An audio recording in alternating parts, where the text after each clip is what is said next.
Hey, baseball fans, you're going to love this. Today's episode is brought to you by the Sports Card Investor app. Welcome to the world of trading cards reimagined. Stay tuned later in the show for more information about this awesome new tool for collectors. You're going to want to check out the Sports Card Investor app. And this is Locked On MLB.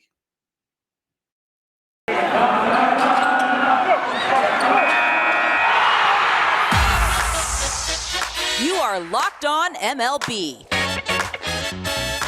Your daily MLB podcast. Part of the Locked On Podcast Network. Your team every day.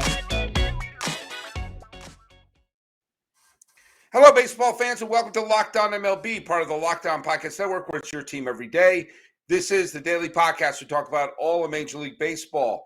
I am your host, Paul Francis Sullivan. If you don't believe me, I'm going to put on my lower third any second now. There it is. Feel free to call me Sully. This show is being dropped on the 22nd day of June 2022, the second longest day of the year. And thanks so much for making us your first listeners. We're available on all your free podcasting catchers. Hey, Ethan Smith of Locked On Pirates is coming on the show. He's an old friend of the podcast, and he is quite happy that the Pirates did the unthinkable. They made a decision that made their team better. In case you're wondering, we're going to be going to the weather report. In hell, it's freezing, and the Pirates are making their team better. Follow us at Locked On MLB Pods on Twitter and on Instagram. I'm your pal Sully. I'm at Sully Baseball on Twitter, Sully Baseball Podcast on Instagram. A lot of big games are being played, but one of the biggest pieces of news took place for a team that isn't always in the spotlight. And guess what? I got an angry, Apple Podcast review saying all you do is talk about the big market teams. You know, like how I talk about the Diamondbacks every Monday, like we've just been covering the Twins and Cleveland. Well, guess what? Today, I'm going to talk a little bit about what's happening with the Pittsburgh Pirates, and who better than to do that than the sinister, mysterious, recording from his evil lair, Ethan Smith. How you doing, man? I'm doing good, Sully. As I told you before we started recording, and as everybody will know, the Pirates are undefeated with Oneil Cruz on the roster right now, along with Bligh Madris. And I've been wearing sunglasses watching the games, and they have not lost since. So these are not coming off of my face until they lose. Well, you're wearing sunglasses. You're also completely in darkness. We see the computer reflected in there. I'm assuming you're recording this from a shack in the wilderness where you're writing your manifesto at the time. Oh, yeah, of course.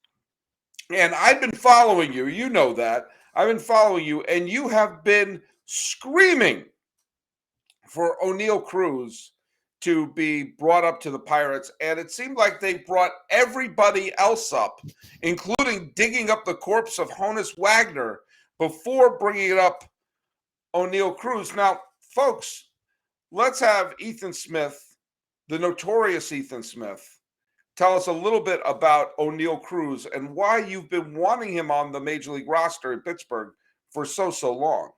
Well, I'm going to go ahead and start with this, Sully. By the way, you forgot Ralph Kiner.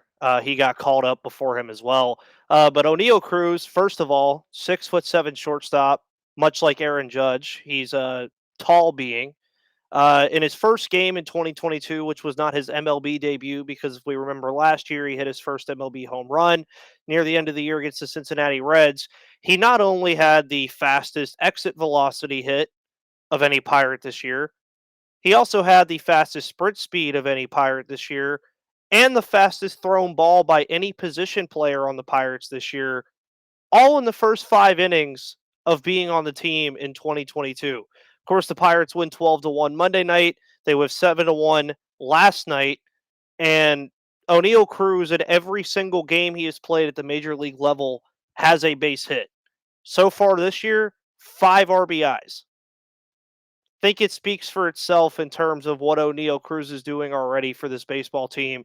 And it's just sad that I've had Sully, I've had Lindsey Crosby of Locked On MLB Prospects, I've had Bryce Patrick of Locked On Rangers, I've had pretty much the whole Locked On network wondering about my mental health if they were ever going to call up Oneil Cruz, but they finally did it. And obviously, as you alluded to in the intro, Sully, it made the team better. Mm-hmm. And it's like, wait a second, the Pirates are making the team better by calling these guys up. And Bligh Madris is also just getting lost in the fold here too, because I mean, the guy had a 3-hit game last night, and he was like the first Pirate in like 75 years to have like 3 hits in his first game with a stolen base and all kinds of other random stats. Gotta love the StatCast era, of course. And I don't know if you saw the video yet, Sully, of Oneil Cruz throwing No. his bat. Oh, I did. Yes, I did. Yes, I yeah. did. Yes. Threw it over the netting of PNC Park. I wonder what the exit velo on him throwing the bat was. The man can do no wrong. Let's just say that for the most part. Well, look at I've been saying that one of the biggest things that did not come about from the avoidance of the prolonged work stoppage is we need to give teams incentive to always put the best 25 or whatever. I mean, is it 26 now? However big the best 26 players in the organizations who are healthy should be on the major league roster. So having a player like Oneil Cruz, who very clearly had outgrown AAA, who should have been on the major league roster, is in the minor leagues for manipulating service time. And for a team like the Pirates, and we saw a few years ago, the Mariners were bragging that, oh, we're not going to bring our best players up because we're going to manipulate that service time. And lo and behold, look at the organizations who are doing this. The Mariners have the longest postseason drought of any team in Major League Baseball, the NBA, the NHL, and the NFL. And the Pirates, since the beginning of the wild card era, have made the postseason a grand total of 3 times. And yet these two teams are bragging about how they can, manipulate service time and not put the best players up.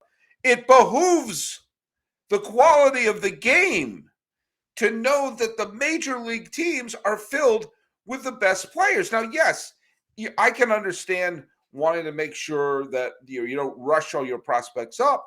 This was not a rush job. This is late June of a player who, all right, you want to start him in the minor leagues for the season. Maybe I can see that. But for a team like the Pirates, put your best team on the field. I mean, I can't believe that concept is revolutionary. That should be a given. And the incentives that prevent teams from putting the best product on the field have to be taken away.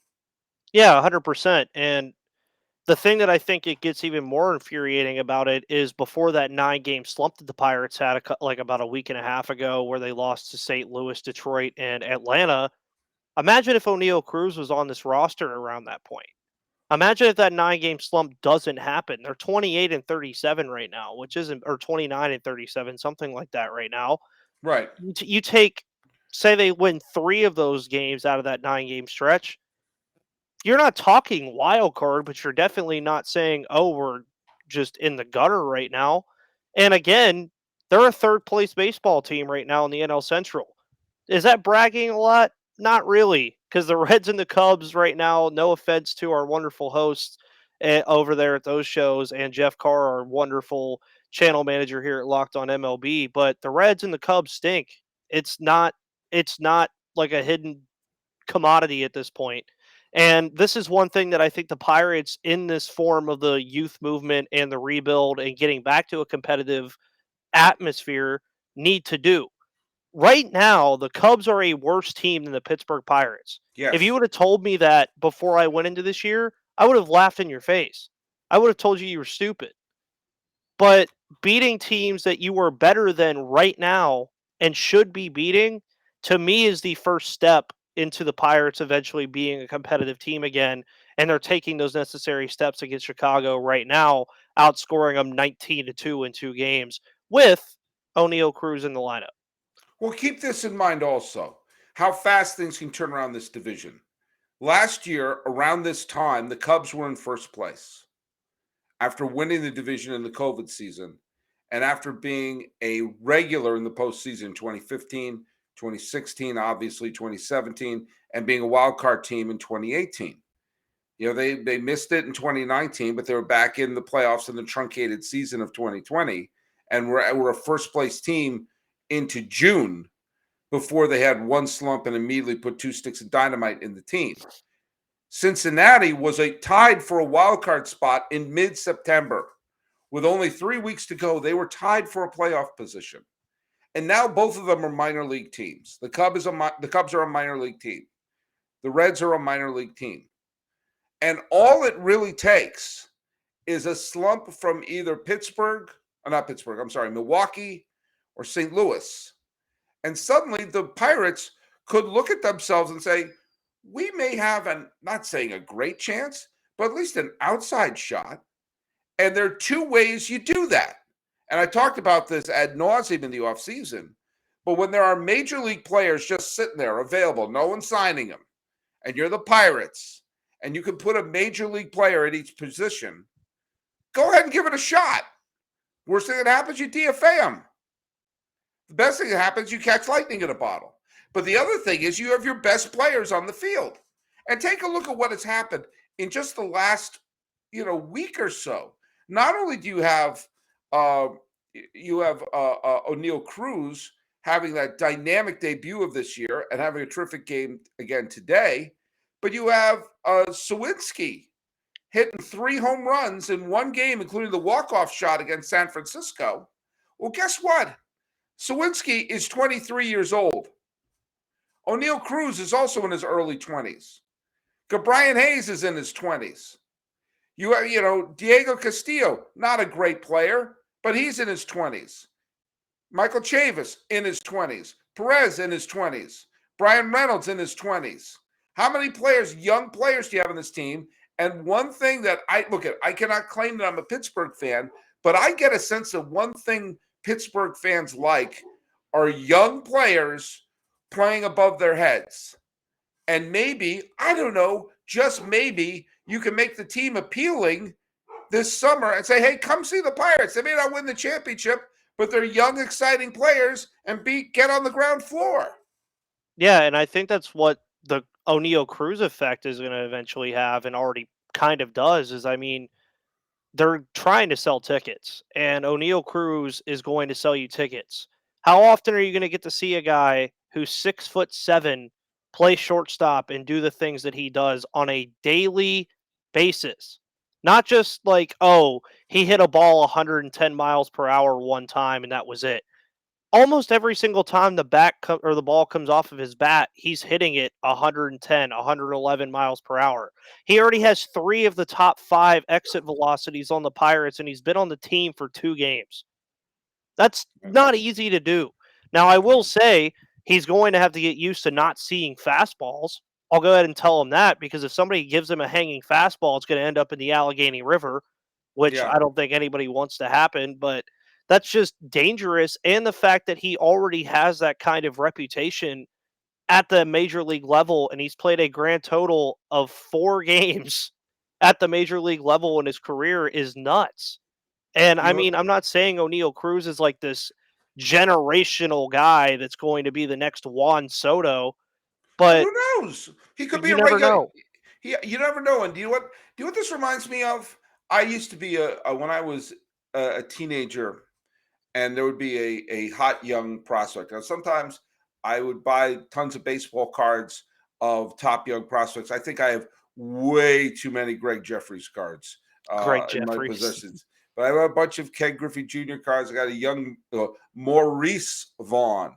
I have a Olympic team card featuring a very trim Jason Giambi. Interesting how his body changed when he made it. But I used to love when you got that young player, and I used to open up those baseball cards. You'd see that young player, that Bo Jackson, that Gary Sheffield was another one who was a big prospect coming up. Sandy Alomar Jr. was a big prospect. You get so excited because you got that young prospect. And Oneil Cruz could be that person for those people out there who are collecting cards and look at their value. And Ethan Smith, I think you and I both know where I'm going with this. The whole idea of collecting cards, it's so different than the world that I grew up collecting cards. Why don't you tell us a little bit about part of the baseball card collecting world that's changed here in 2022. Oh, yeah. So you got Sports Card Investor. Of course, Sports Card Investor, one of our wonderful partners here at the Locked On Podcast Network. Can't ever go wrong with them. Welcome to the world of sports cards reimagined. You see these bad boys that I got right here? They're all Topps cards. We're looking at one right now. Active MLB home run leaders. You got Albert Pujols, Miguel Cabrera, and Nelson Cruz, all card, all of that stuff. And you want to know the value of that card? Well, you go to Sports Card Investor. And I actually just pulled up the Sports Card Investor app, and you look right here, and that's the first guy that pops up, Mr. Jack Sawinski, a Chrome Prospect Auto Refractor card, which has went up 185.5% and 330.1% in the last 30 days. It tells you where you can buy it. It tells you the value of the card. So if you're looking to buy the card or sell the card, it's almost like a house. You get to see the value of it before you even step foot in it or even have your hands on it. Looking at some other ones, we even have Pittsburgh legend, the Redbeard himself, Colin Moran, in the flesh right there for you. But Sports Card Investor, a phenomenal place to go. The Sports Card Investor app is the hobby's most powerful resource. Quickly check the value of your favorite cards, find great deals, and profit from the hobby you love of collecting baseball cards. Available completely free in the Google Play and Apple Store app stores, the Sports Card Investor app is a must-have for baseball fans.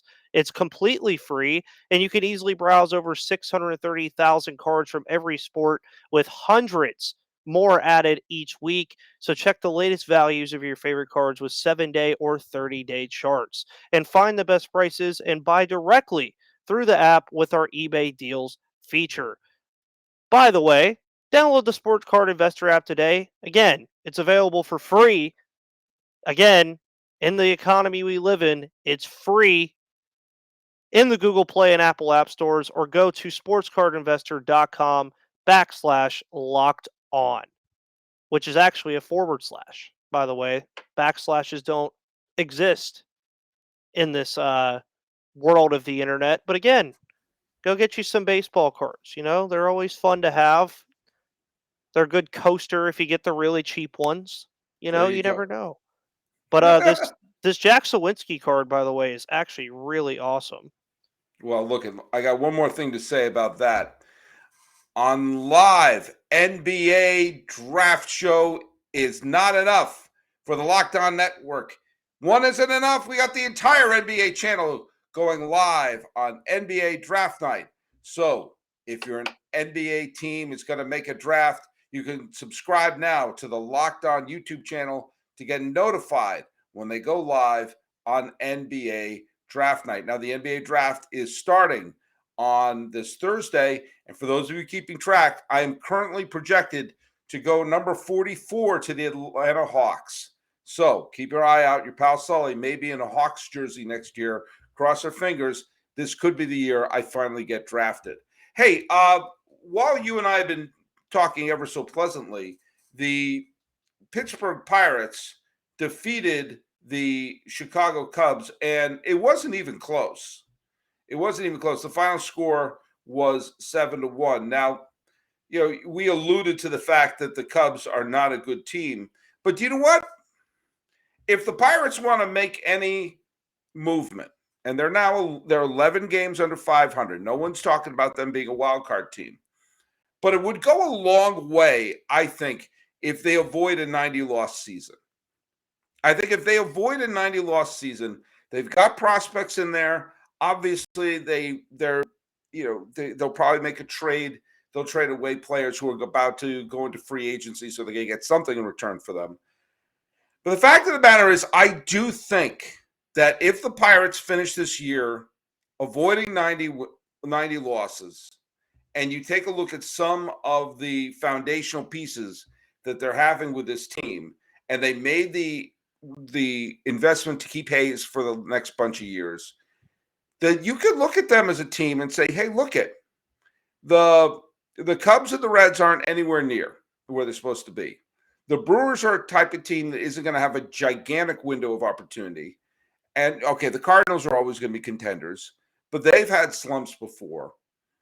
What do you think the most optimistic point of view you could have moving forward for this Pirates team, putting together at least a season where they're climb over the 90 loss hurdle and maybe have images of being one of the wild card teams dancing in their head for 2023. Yeah, and I think those are very valid to look at. And I mean, you look at how this schedule looks for them over the next couple of weeks. It's not like a death grip, I would say. I mean, you get the Brewers, but you get Tampa Bay, good teams. The Nationals are sprinkled in there. I'm sure we could put the Nationals and the Cubs pretty much in the same light of each other. Then you get a nice little 2-game set against the Yankees, but then you're playing the Reds and the Brewers again. You split those games with the Brewers, say that's being optimistic here. Beat the Reds handedly, and then the Yankees kind of handle you because that's what I'm expecting. Even then, you're at least treading ground. And I think a lot of it is still player centric. I think we still want to see the starting pitching staff continue to improve like it has, like Roansy Contreras pitched well tonight, 5 innings of work. That's right. 1 earned run. JT Brubaker picked up his first win, which I jokingly said he was the best 0-7 pitcher I've ever seen in my entire life, because he has like a 4.11 ERA and was 0-7 going into that game. But he picked up his first win on Monday with 6 scoreless innings. And the Pirates sneakily, as a team, have about a 4.4 ERA as an entire team, which is not that bad in retrospect to compared to a lot of other teams in the league. It's not great either, but I definitely think that pitching is one thing that has been their strong suit. Now the offense all of a sudden is starting to come along. If those two things can be a cohesive unit together, which I know it's kind of arbitrary to just be like, oh yeah, pitch well and hit the baseball. But Sully, that's what we talk about every day. People pitching well and hitting the baseball. So if the Pirates can manage to do that going into the All-Star break, I think the All-Star break needs to be a benchmark for this team. I think they need to have a goal in mind saying, we want to have this many wins before we go into the All-Star break. Whatever that number is, I don't know what that number is, but I'd say as long as you're not 15 games under 500 by the time the All-Star game or All-Star break comes around, say you're in the same position you're in now, about 10 games under, I consider that a win. By the way, I want to just bring up one thing. You were bringing up some of it's always kind of dangerous to start listing, well, this team's better than us, they're going to win that series, or this team, we're better than them, we're going to lose that series. Teams can go on slumps, even good teams. Milwaukee right now is in first place, and I picked them to win the Central. A lot of people did. They went on an 8-game losing streak earlier this year. Teams can go on slumps. The very rare teams, even the 2017 Dodgers, who won 106, 107 games, however much they won that year. They went on a horrible slump at one point. Every team hits a bad point. And one surefire way to hit a bad point is to have a team that is looked upon as an underdog, looked upon as an easy win, take advantage of that, come in relaxed, have a bunch of new young players they may not have scouted for yet. And maybe some of those teams that you're looking at who are circling the Pirates on their schedule as well, okay, there's a series win right there, are going to look up and say, oh man, I can't believe we dropped 2 out of 3 to Pittsburgh. And I think no small part of it, believe me, I know many San Francisco Giant fans. The Giants, full disclosure, are my favorite team in the National League. I did not expect to see them drop a game where some guy I'd never heard of before hit 3 home runs, including a walk-off shot in the bottom of the 9th. I guarantee you every single Giant fan who wasn't hungover from the NBA Finals thought that was an easy win for them that night or afternoon, whenever the hell they played that game. But for a team like the Pirates, who are seeing some of this talent come up, that can energize the club in ways that are real and tangible and could potentially throw a couple more W's in there. Oh, yeah, of course. And that's where I think a lot of the excitement comes from. And for me, I'm very excited just because of the fact that I finally get to watch Oneil Cruz play baseball every single day. I'm also excited to the fact that you alluded to the slumps and everything. Since the Pirates swept the Dodgers, once they were the best team in baseball record-wise, The Dodgers are 7-11 since that series, Give me a which Slurpee. is very interesting. Very interesting. And good for the Padres. Oh, yeah. But somehow the Dodgers are also still leading that division, which is insane to me. But anyways, enough about the NL West. The Pirates, by the way, which they've played phenomenal against those teams. It's just nice for Pirates fans, and this is something for the Pirates fans listening or anybody listening who roots for a team like the Pirates. I mean, Royals fans, Nationals. There's going to come a point in all of the rebuilds that these teams are in. Like, I think you're even kind of seeing it a little bit in Baltimore right now with Austin Hayes, Adley Rutschman, Trey Mancini. You're starting to see them even kind of turn a corner a little bit too. But once you turn that corner, you're not just going to turn the corner and be right on the straightaway to the finish line. Right. You're going to have another about 20, 30 miles to go before you can finally get to that next rest stop and finally get your bladder unclogged. Like, it's going to take a second. It's going to take a minute. This analogy went down a weird path, but It did. I didn't think I was going to go that way, but that's what popped in my head. I'm a Pirates fan. We're kind of wacko in the head sometimes. But basically what I'm saying is the Pirates are turning a corner. And I think people are starting to see that. They're making a move in the right direction, but they still have a long way to go. We said they're 11 games under 500. That's not good. But now that you have your arguably best players on the 26-man roster now, I say arguably because there's some guys that do not need to be on this team, and I'm not going to name drop people because I'm going to be nice. I'll just talk about it tomorrow on Locked On Pirates. That's where the cynicism is, where it's your cynicism every day. Yeah, of course. Yeah. Well, I mean, it reminds me of the Royals need to have that 2013 season where they wound up having a winning record. They didn't win the division, but they had that winning record, and it kind of was a springboard year for their back-to-back pennants in 2014 and finally winning the World Series in 2015. Sometimes you need to have that airlock. You take a look, Baltimore is a great example, who they've been since the Encarnacion home run off of a pitcher not named Zach Britton in the wild card game. The Orioles have been just the definition of a tomato can, and you're starting to see they are not pushovers. In fact, they actually have a very good bullpen. You're going to see them. They're probably going to be a team that has a losing record because they're in a division with New York and Boston and Toronto and Tampa Bay. I know that the schedule is not weighted for divisions. It is kind of a balanced schedule, so that's not maybe as much of a factor as you would normally have. But I have a feeling they're going to win mid-70s and have their loss total under 90 games. And I bet you by 2023, the Baltimore Orioles are going to be contenders. This is a chance, if we're going to go all 1979 World Series reunion, this might be the time for the Pirates to try to make that turn. And you know what? That was the last year that they made those kind of memories and got the jewelry that those fans wanted to see them wear. And if you want to get jewelry for great memories, may I recommend BlueNile.com. Whether you're ready to pop the question or you're celebrating a milestone moment, find jewelry as unique as the one you love with the modern convenience of online shopping at BlueNile.com. Blue Nile has simple online tools that let you choose the diamond shape, size, clarity, as well as setting style.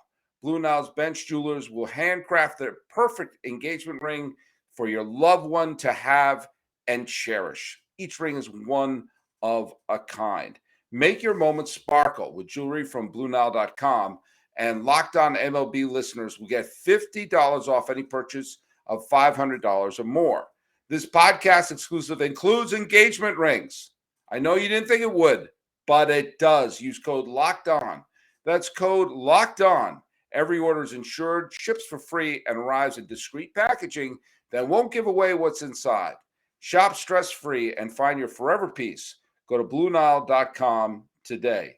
By the way, I have to say I'm absolutely stunned that Tony La Russa still has a job. I'm absolutely stunned that Scott Service, with all the money that Seattle poured into the team, that he still has a job. And you know what? I think those two teams should make announcements saying, hey, we need to hire someone. And my recommendation for the White Sox and the Mariners is go to LinkedIn Jobs. LinkedIn Jobs makes it easy to grow your team. They help you find the right people you want to interview fast and for free. Create a job post in minutes on LinkedIn Jobs to reach your network and beyond to the world's largest professional network of over 810 million people, including Joe Girardi and Joe Madden. Then add your job with a purple hashtag hiring frame to your LinkedIn profile to spread the word that you're hiring so your network can help you find the right people to hire, like Joe Madden and Joe Girardi. Simple tools like screening questions make it easy to focus on candidates with just the right skills and experience so you can quickly prioritize who you'd like to interview and hire, like Joe Girardi and Joe Madden. It's why small businesses rank LinkedIn Jobs #1 in delivering quality hires versus leading competitors. LinkedIn Jobs helps you find the candidates you want to talk to faster. Did you know that nearly 40 million job seekers visit LinkedIn? Post your job for free at linkedin.com/LockedOnMLB. That's linkedin.com/LockedOnMLB to post your job for free. And of course, this goes without saying, terms and conditions apply. Hey, we're here with Ethan Smith, who is part of the Locked On Podcast Network. He's the host of Locked On Pirates. And it's going to be, of course, next year, it's going to be an interesting year as the Pirates will be the National League champions. Will they win the World Series? We will see. I think they've got a good shot to beat Baltimore. But we're taking a look at things. By the way, taking a quick look around the league right now, some great pitchers duels like the Marlins over the Rockies, 9-8. Really good pitching in that. By the way, that game was not in Coors. 9-8 game. Oh, that's in Coors. No, it wasn't. No, it wasn't. Hey, stop the presses. The Yankees actually lost a game. They lost a game by a final count of 5-4 to Tampa Bay. Tampa Bay, by the way, fell out of a wild card spot. They may climb back today. I'm not 100% sure how it worked, but they briefly fell out of a wild card spot, partly because Boston's been playing well, and Boston wearing those UCLA uniforms that are weird. Got a big home run from Trevor Story, and Rich Hill got the victory, a rare victory because they will not hit from him. They're contractually obligated to not hit from him, but 5-4 over the Detroit Tigers. As we're recording this, the Guardians and Twins are tied 5-5 in the 10th inning. So we're going to see how that turns out. Another great pitching duel. When you think of great pitching, I think of San Francisco and Atlanta. So naturally, that's 12-10. Baseball is a weird sport. The Cubs were on a 10-game losing streak. The Braves were on a 14-game winning streak, and the Cubs won that series. Baseball is very, very weird. The Astros are smacking around the Mets right now. And in what is a critical game for the National League Central, the Cardinals are topping the Brewers 4-2 at this moment. We'll see how that turns out. Shohei Ohtani is not pitching well. Oh, wait, no, he's at bat. No, he's pitching so poorly that he's not pitching in the Royals and Angels game. And others good. The Dodgers, who fell behind early to the Reds, turns out they were just giving them a head start. Even without Mookie Betts, Freddie Freeman drove in 5 runs. So the LA Dodgers won that 8-2. So that's just a quick look at some of the other games in the league. I am very eager to see what happened in the Guardians-Twins game. I had Jeff Ellis and Brandon Warren talking about that in yesterday's game. So yesterday's podcast. So Ethan Smith, just a quick little run around. Let's wrap this up here. It feels good to have your best players on the team.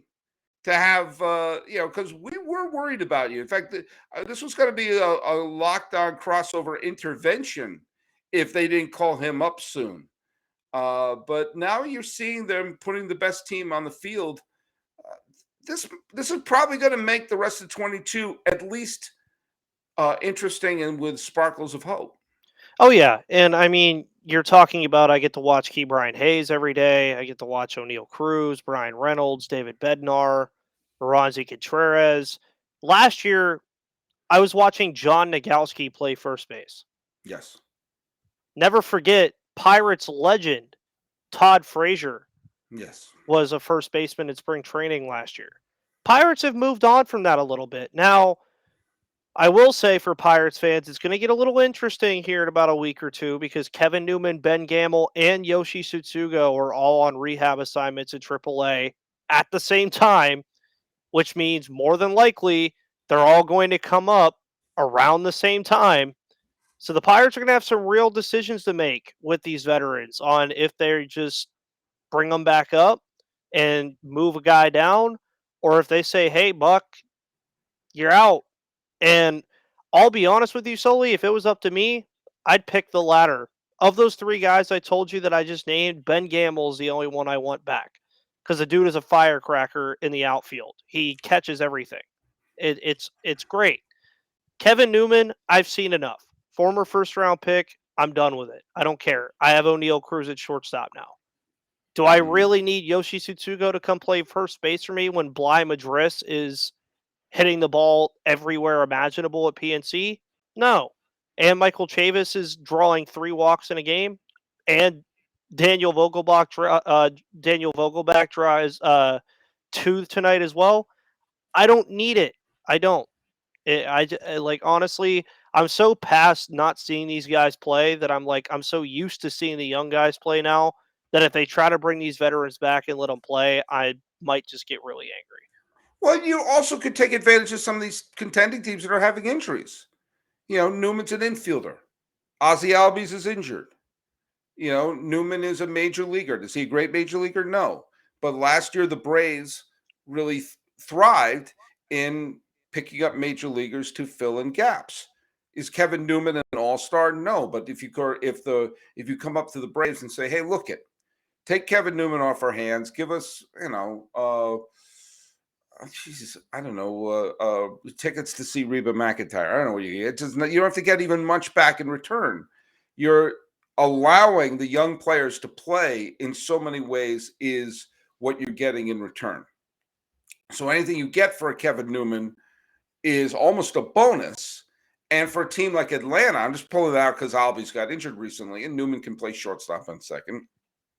You could have Newman filling in for the time being, and if Albies comes back, you've got depth on your bench, and right there, that allows, again, what you get back for Newman is almost not important. Whatever you get back from him, is just what you're getting is a chance to get younger and to turn the page, that's what I think is if the Pirates should be talking to some teams that have injuries to say, hey, look, here's an inexpensive way to get some spackle on your team and give the Pirates a chance to continue to be younger and more athletic. Because, look at Kevin Newman is a Major League Baseball player, has been for the last, 4 or 5 years. And I am not a Major League Baseball player. Anyone who makes it to the major leagues for even a day is an extraordinary talent. We all know that. But Kevin Newman is not going to be a difference maker on this Pirate team. And he could be depth on a contender. And I think the message that you'd be sending to the Pirates and to the fans to buy tickets is we're investing in a team that's going to be good in the next couple of years. Yeah, and that's the message that I hope they continue to send. They're trying to send it right now. It's a little difficult because you have the parts of the fan base that think everything they say is horse manure. And then you have the other part of the fan base, which is the part of the fan base I am. So if you come listen to the Locked On Pirates podcast, you'll hear it. I'm the optimistic part of the fan base. I take a look at these prospects. Again, not all these prospects are going to be diamonds in the rough like we think they are and like we hope they will be. I hope that all of them are good, because if they are, then you have a really major fun problem on your hands of having 90 players that all are trying to fit into 26 spots. But guess what? Never happens. But there's enough guys, I think, to garner a lot of attention because you're already looking at what you have this year. That's not including you have Henry Davis next year, Quinn Priester next year, Carmen Majinski, Mike Burrows, Nick Gonzalez, Leover Piguero, who even got called up for a couple days because of a COVID stint from Tucupita Marcano. The list goes on and on. And then let's not also forget the MLB draft is next month, and this Pirates team has a top 5 pick. Yeah. It's only going to get better. It's only going to continue to get better, and I think that's the beautiful thing about what's going on in Pittsburgh right now. And right now, the Athletic is projecting Cam Collier, who's a third baseman from Chipola College, to being their number 4 pick overall. But who knows? Who knows who it's going to be? I mean, I'm always wanted a college pitcher to be drafted because they usually shoot up the system so quickly. But who knows? You draft who's best player available.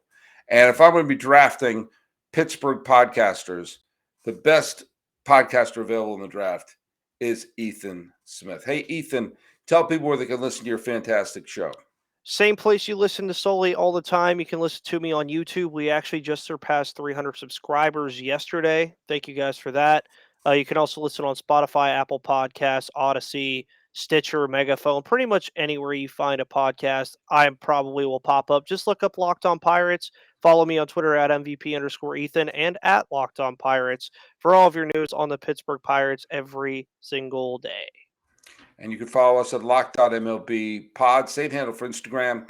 I'm your pal Sully. I'm at Sully Baseball on Twitter, Sully Baseball Podcast on Instagram. Talking about the Pirates and doing so with a little bit of optimism with Ethan Smith from Locked On Pirates. This has been a Locked On MLB, Locked On Pirates crossover. I'm your host, Paul Francis Sullivan. Please call me Sully. And hey, before we log out, let's just talk one last thing about the NBA mock draft. The first picks of the Ultimate NBA mock draft have been made. Search now for Ultimate NBA mock draft and get over 50 insiders, the Odyssey sports expert, the draft experts of Locked On NBA Big Board. The 5-episode Ultimate NBA mock draft is underway. Make Ultimate NBA mock draft your second listen today, or maybe your third after Locked On Pirates.